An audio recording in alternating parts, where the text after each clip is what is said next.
Nüüd vaatame, kuidas poolitada lõiku ehk joonestada lõigule keskrist-sirget. Mul on lõik KL. Sul on vaja sirklit. Sirkli haarade vahele võtad sa rohkem kui pool KL-i. Kui palju täpselt? Täiesti enda valik. Peaasi, et on rohkem kui pool.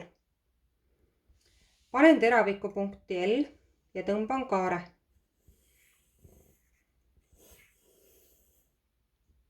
Nüüd ära sirklit muuda. Pane teravikpunkti K ja tõmba samamoodi kaar.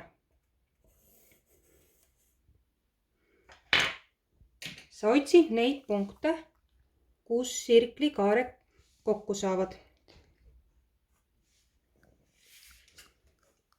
Ühendad need ära.